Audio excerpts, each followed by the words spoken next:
When I moved to the US at the age of 24, it could not be any more surprising for me how people in the US or many Americans stereotype the Muslim woman. I do come from a relatively committed and conservative family. However, I'm pursuing my studies in the US. They had this stereotype about Muslim women either being conventional, staying at home and doing almost nothing, or being liberal. Because of this, I became very aware of accurate stereotyping that is taking place in the West. And actually, this stereotyping or this complicated relationship was born due to many circumstances. Books like Huntington's A Clash of Civilization were absolutely contributors to this stereotyping.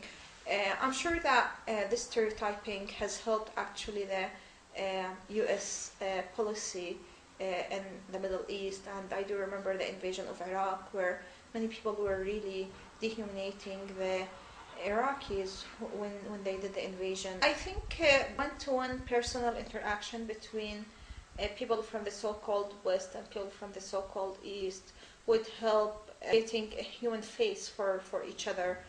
I think tolerance and appreciating the other for what they have to offer. I think we need to be tolerant to our differences and to respect each other as they are. Also, education is really very important in uplifting or the wrong image that has been accumulating in the West about Arabs and Muslims, or events such as September 11th. I'm sure it has contributed to this very negative stereotyping.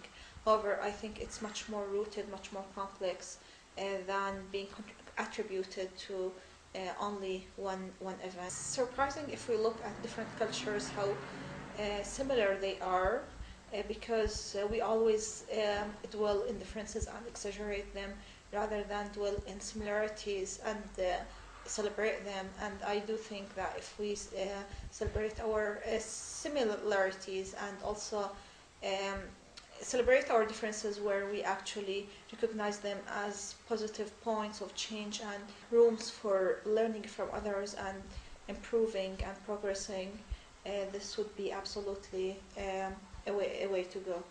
One of the major defenders of the Islamic culture and civilization is Lord Said, who himself was not Muslim, even though he was Arab. But it was in his book Orientalism that I started realizing how the stereotyping of Arabs and Muslims is taking place unconsciously. And actually, if we look at the Hollywood movies, we unconsciously analyze them, we would see how much stereotyping is going on in the Hollywood about Arabs and Muslims. It's very frequent that a murderer is called Ali or Ahmad or Muhammad, and then there is stereotyping about Arabs in their homeland being Bedouins, enjoying belly dancing and almost understanding nothing and doing nothing, which is absolutely unfair to the hundreds of millions of educated Arabs and Muslims actually living not only in the Middle East but all over the world, contributing to the progress of this civilization.